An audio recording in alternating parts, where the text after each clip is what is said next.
Hello everyone. मेरा नाम है Sandeep Das Gupta and welcome to अचीवर्ली। आज से हम लोग एनसीईआरटी क्लास 9 इकोनॉमिक्स शुरू करने जा रहे हैं। एनसीईआरटी क्लास 9 हिस्ट्री, पॉलिटी और जियोग्राफी कंप्लीट हो गया है और मैंने उनका एक सेपरेट प्लेलिस्ट भी क्रिएट कर दिया है। प्लेलिस्ट का लिंक आपको इस वीडियो के डिस्क्रिप्शन बॉक्स में मिल जाएगा, तो जो लोग हिस्ट्री, पॉलिटी या जियोग्राफी के लेक्चर्स देखना चाहते हैं वहां से देख सकते हैं। आज हम लोग एनसीईआरटी क्लास 9 इकोनॉमिक्स के चैप्टर 1 के पार्ट 1 से शुरू करेंगे। मैं पढ़ाते हुए इंपॉर्टेंट पॉइंट्स को स्टार मार्क करता हुआ चलूंगा, तो अगर आप बुक से पढ़ रहे हैं आप भी उन पॉइंट्स को स्टार मार्क कर लें, या फिर अगर आप नोट्स बना रहे हैं तो अपने नोट्स में उन पॉइंट्स को लिख लें, क्योंकि वहां से क्वेश्चन आने के चांसेस ज्यादा होते हैं। अगर आपको कुछ डाउट हो तो आप मुझसे कमेंट से पूछ सकते हैं या फिर इंस्टाग्राम पे पूछ सकते हैं। इंस्टाग्राम का लिंक आपको इस वीडियो के डिस्क्रिप्शन बॉक्स में मिल जाएगा। एनसीईआरटी के बुक्स को आप एनसीईआरटी की वेबसाइट से फ्री में डाउनलोड कर सकते हैं, तो वहां से आप इस बुक को डाउनलोड कर लें और आज का लेक्चर देखने के बाद एक बार इस चैप्टर को पढ़ लें, जिससे कि आपको और अच्छे से समझ में आ जाएगा। तो चलिए अब आज का लेक्चर शुरू करते हैं। Chapter 1, the story of village Palampur. Palampur गांव की कहानी। आज हम लोग चैप्टर 1 के पार्ट 1 को कवर करेंगे। इसमें हम लोग इन टॉपिक्स को एक एक करके डिटेल में समझेंगे। तो चलिए अब आज का लेक्चर शुरू करते हैं। ओवरव्यू, अवलोकन। The purpose of the story is to introduce some basic concepts relating to production, and this we do through a story of a hypothetical village called Palampur. हम एक हाइपोथेटिकल विलेज पालमपुर के बारे में पढ़ेंगे और इस गांव के कहानी को पढ़कर हम प्रोडक्शन यानी उत्पादन के बेसिक कॉन्सेप्ट्स को समझेंगे। इस कहानी का उद्देश्य उत्पादन से संबंधित कुछ मूल विचारों से परिचय कराना है, और ऐसा हम एक काल्पनिक गांव पालमपुर की कहानी के माध्यम से कर रहे हैं। Farming is the main activity in Palampur, whereas several other activities such as small scale manufacturing, dairy, transport, etc. are carried out on a limited scale. Palampur में फार्मिंग मेन एक्टिविटी है। दूसरी एक्टिविटीज जैसे small scale manufacturing, dairy, transport etcetera limited scale पे होती है। पालमपुर में खेती मुख्य क्रिया है, जबकि अन्य कई क्रियाएं जैसे लघु स्तरीय विनिर्माण, डेयरी, परिवहन आदि सीमित स्तर पर की जाती है। These production activities need various types of resources: natural resources, man-made items, human effort, money, etc. In production activities के लिए बहुत अलग अलग प्रकार के रिसोर्सेज चाहिए होते हैं, जैसे नेचुरल रिसोर्सेज चाहिए होते हैं, मैन मेड रिसोर्सेज की जरूरत है, ह्यूमन एफर्ट की जरूरत है, पैसे की जरूरत है, एक्सेट्रा। देखिए, नेचुरल रिसोर्सेज में आपका लैंड आ जाएगा जिसपे खेती होगी, वाटर आ जाएगा इरिगेशन पर्पस के लिए, कृषि के लिए धूप की जरूरत होती है तो वो भी आ जाएगा। मैन मेड रिसोर्सेज में फर्टिलाइजर्स, सीड्स एक्सेट्रा चीजें चाहिए। खेत में काम करने के लिए ह्यूमन एफर्ट चाहिए, चीजों को खरीदने के लिए पैसा चाहिए। इन उत्पादन क्रियाओं के लिए विभिन्न प्रकार के संसाधनों की आवश्यकता होती है, यथा प्राकृतिक संसाधन, मानव निर्मित वस्तुएं, मानव प्रयास, मुद्रा आदि। As we read through the story of Palampur, we will learn how various resources combine to produce the desired goods and services in the village. हम जैसे जैसे पालमपुर गांव के कहानी को समझेंगे तो हमें साथ में ये भी समझ में आएगा कि कैसे ये डिफरेंट रिसोर्सेज एक साथ कंबाइन होके गांव में गुड्स एंड सर्विसेज प्रोड्यूस करते हैं। पालमपुर की कहानी से हमें विदित होगा कि गांव में इच्छित वस्तुओं और सेवाओं को उत्पादित करने के लिए विभिन्न संसाधन किस प्रकार समायोजित होते हैं। इंट्रोडक्शन, परिचय। Palampur is well connected with neighboring villages and towns. Raiganj, a big village, is 3 kilometers from Palampur. Palampur अपने आसपास के विलेजेस और टाउन्स के साथ वेल कनेक्टेड है। रायगंज एक बड़ा गांव है जो पालमपुर से 3 किलोमीटर की दूरी पे है। पालमपुर आस पड़ोस के गांव और कस्बों से भली भांति जुड़ा हुआ है। एक बड़ा गांव रायगंज पालमपुर से 3 किलोमीटर की दूरी पर है। An all-weather road connects the village to Raiganj and further on to the nearest small town of Shahpur. Raiganj और पालमपुर को जो सड़क जोड़ती है वो अच्छी है। यही सड़क पालमपुर को आगे शाहपुर नाम के एक स्मॉल टाउन के साथ जोड़ती है। प्रत्येक मौसम में ये सड़क गांव को रायगंज और उससे आगे निकटतम छोटे कस्बे शाहपुर से जोड़ती है। Many kinds of transport are visible on this road, starting from bullock carts, tongas, bogies, wooden cart drawn by buffaloes, loaded with jaggery, wood, and other commodities, to motor vehicles like motorcycles, jeeps, tractors, and trucks. इस road पे हमें different modes of transport दिख जाएंगे, जैसे बैलगाड़ी मिल जाएगी, टोंगाज मिल जाएंगे, bogies मिल जाएंगे। बोगीज वुडन कार्ट होते हैं जिन्हें बफेलोज खींचते हैं। इन सब गाड़ियों पे डिफरेंट तरह के कमोडिटीज प्रोडक्ट्स दिख सकते हैं, जैसे गुड़ दिख सकता है, चावल गेहूं भी दिख सकते हैं। इस रोड पे आपको मोटरसाइकिल, जीप, ट्रक, ट्रैक्टर्स भी दिख सकते हैं।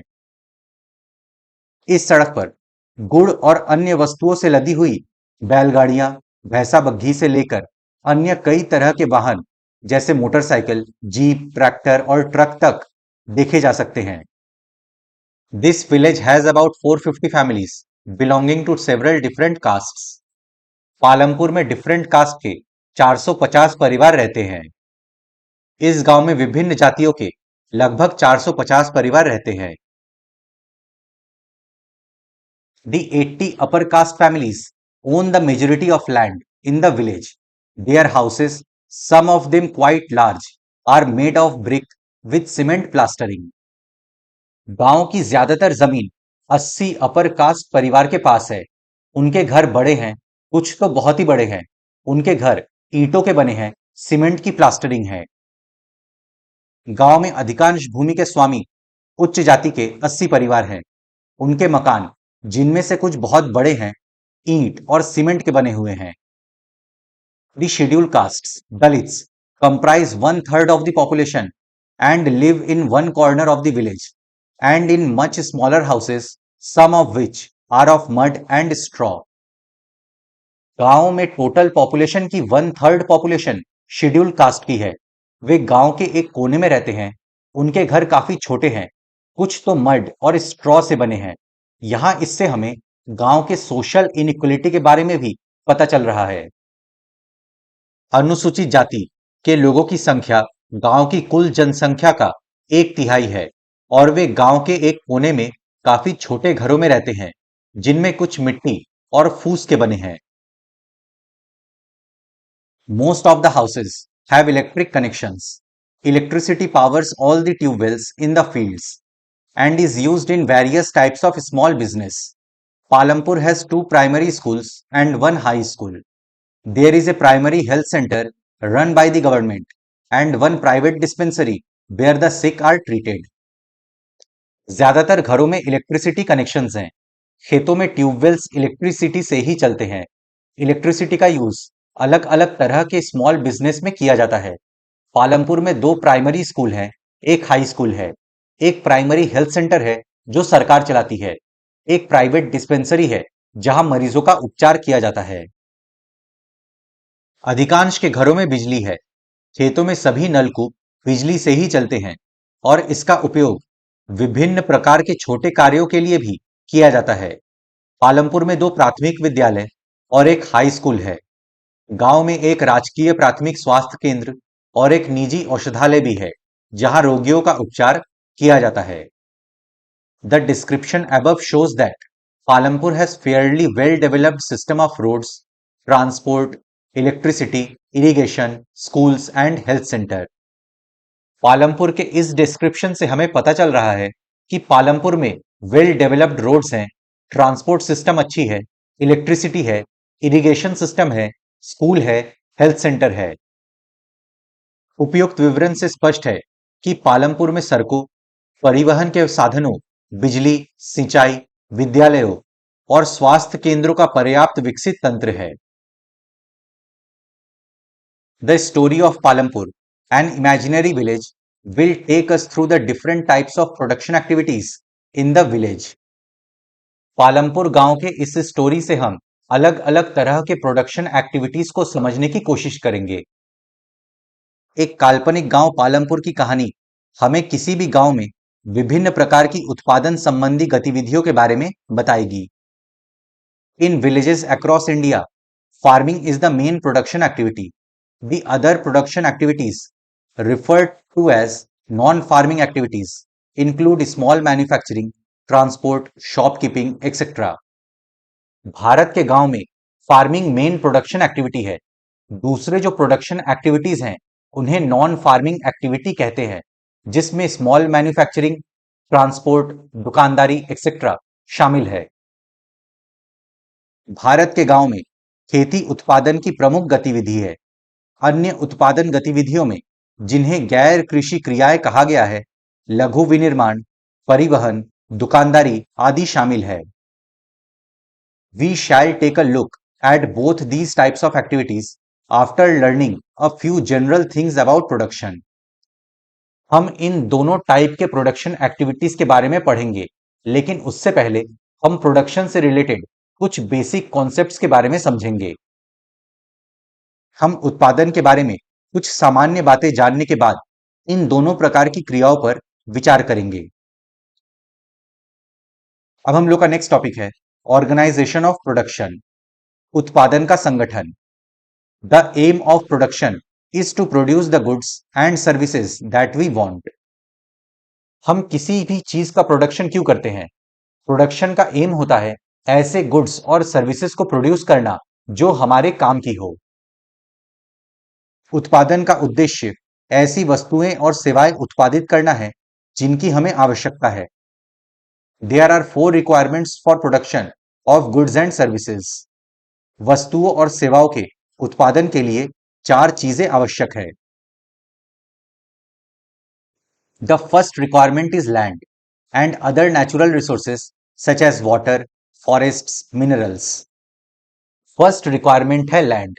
आप कुछ भी प्रोडक्शन करना चाहे, आप कृषि करना चाहे या फिर मैन्युफैक्चरिंग यूनिट सेटअप करना चाहे, उसके लिए फर्स्ट रिक्वायरमेंट है भूमि। दूसरे नेचुरल रिसोर्सेज भी काफी इंपॉर्टेंट है, जैसे वाटर इरिगेशन पर्पस के लिए, फॉरेस्ट लकड़ियों के लिए, मिनरल्स एक्सेट्रा। पहली आवश्यकता है भूमि तथा अन्य प्राकृतिक संसाधन जैसे जल, वन, खनिज। इस पॉइंट को आप स्टार मार्क कर लीजिए क्योंकि यह आपसे पूछा जा सकता है। The second requirement is labour, that is people who will do the work. Second requirement है लेबर कि मतलब जो लोग श्रम करेंगे। दूसरी आवश्यकता है श्रम अर्थात जो लोग काम करेंगे। इसको भी आप स्टार मार्क कर लीजिए। Some production activities require highly educated workers to perform the necessary tasks. कुछ प्रोडक्शन एक्टिविटीज में हाईली एजुकेटेड वर्कर्स की जरूरत होती है। कुछ उत्पादन क्रियाओं में जरूरी कार्यों को करने के लिए बहुत ज्यादा पढ़े लिखे कर्मियों की जरूरत होती है। Other activities require workers who can do manual work. कुछ प्रोडक्शन एक्टिविटीज ऐसी होती है जिसमें मैनुअल वर्क यानी शारीरिक श्रम करने वाले वर्कर्स की जरूरत होती है। दूसरी क्रियाओं के लिए शारीरिक कार्य करने वाले श्रमिकों की जरूरत होती है। Each worker is providing the labour necessary for production. Production के लिए सभी वर्कर्स अपने हिस्से का श्रम प्रदान करते हैं। प्रत्येक श्रमिक उत्पादन के लिए आवश्यक श्रम प्रदान करता है। The third requirement is physical capital, that is the variety of inputs required at every stage during production. Third requirement है फिजिकल कैपिटल यानी भौतिक पूंजी। इसका मतलब है कि प्रोडक्शन के डिफरेंट स्टेजेस पे अलग अलग तरह के इनपुट्स की जरूरत होती है। तीसरी आवश्यकता भौतिक पूंजी है अर्थात उत्पादन के प्रत्येक स्तर पर अपेक्षित कई तरह के आगत। इस पॉइंट को भी आप स्टार मार्क कर लीजिए। What are the items that come under physical capital. क्या आप जानते हैं कि भौतिक पूंजी के अंतर्गत कौन कौन सी मदें आती हैं? ए tools, machines, buildings. Tools and machines range from very simple tools such as a farmer's plow to sophisticated machines such as generators, turbines, computers, etc. Tools, machines, buildings can be used in production over many years and are called fixed capital. Tools machines में farmer के simple tool जैसे हल से लेकर sophisticated machines जैसे generator, turbine, computer etcetera सब आते हैं। टूल्स, मशीन्स, बिल्डिंग्स का उपयोग प्रोडक्शन में कई सालों तक किया जाता है, इसलिए इसे फिक्स्ड कैपिटल यानी स्थायी पूंजी कहते हैं। एक ऐसा कैपिटल जिसका इस्तेमाल आप लंबे समय तक कर सकते हैं। औजार, मशीन, भवन। औजारों तथा मशीनों में अत्यंत साधारण औजार जैसे किसान का हल से लेकर परिष्कृत मशीनें जैसे जनरेटर, टरबाइन, कंप्यूटर आदि आते हैं। औजारों, मशीनों और भवनों का उत्पादन में कई वर्षों तक प्रयोग होता है और इन्हें स्थायी पूंजी कहा जाता है। इस पॉइंट को भी आप स्टार मार्क कर लीजिए क्योंकि यह भी आपसे पूछा जा सकता है। B, raw materials and money in hand. Production requires a variety of raw materials such as the yarn used by the weaver and the clay used by the potter. Production में अलग अलग तरह के रॉ मटेरियल्स चाहिए। For example, Weaver यानी बुनकर को सूत चाहिए होगा, पॉटर को क्ले चाहिए होगा, etcetera.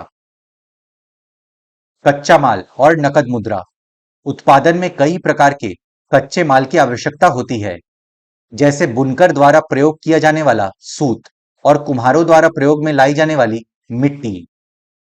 Also some money is always required during a production to make payments and buy other necessary items. Production के दौरान पेमेंट्स करने के लिए पैसा चाहिए होता है, मशीन खरीदने के लिए पैसा चाहिए होता है, मशीन्स के मेंटेनेंस के लिए पैसा चाहिए होता है, सैलरी देने के लिए पैसा चाहिए होता है, कुछ और जरूरी सामान खरीदने के लिए पैसा चाहिए होता है। उत्पादन के दौरान भुगतान करने तथा जरूरी माल खरीदने के लिए कुछ पैसों की भी आवश्यकता होती है। Raw materials and money in hand are called working capital. Raw materials और मनी इन हैंड यानी नकद पैसे को वर्किंग कैपिटल यानी कार्यशील पूंजी कहते हैं। वर्किंग कैपिटल मतलब जब प्रोडक्शन चल रहा हो, आप काम कर रहे हो, तब उस प्रोडक्शन प्रोसेस के चलते समय जिन चीजों की जरूरत है उसे वर्किंग कैपिटल कहते हैं। प्रोडक्शन प्रोसेस को चलाने के लिए जिन चीजों की जरूरत होती है उसे वर्किंग कैपिटल कहते हैं। कच्चा माल तथा नकद पैसों को कार्यशील पूंजी कहते हैं। इन दोनों पॉइंट्स को आप स्टार मार्क कर लीजिए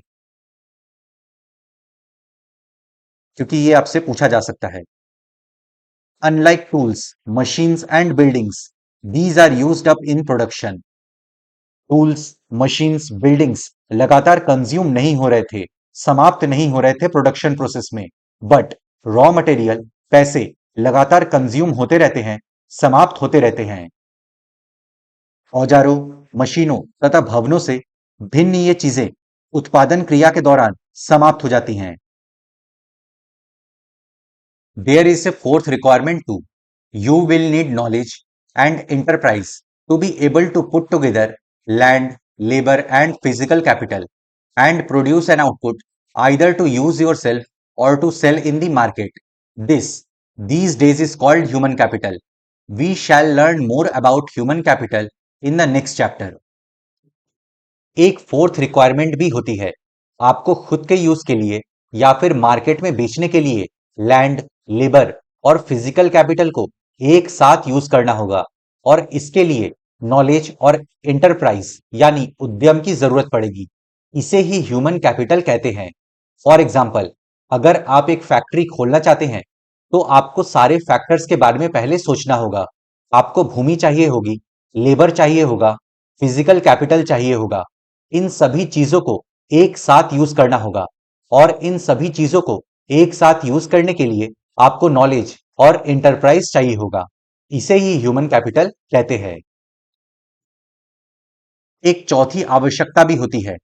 आपको स्वयं उपभोग हेतु या बाजार में बिक्री हेतु उत्पादन करने के लिए भूमि, श्रम और भौतिक पूंजी को एक साथ करने योग्य बनाने के लिए ज्ञान और उद्यम की आवश्यकता पड़ेगी।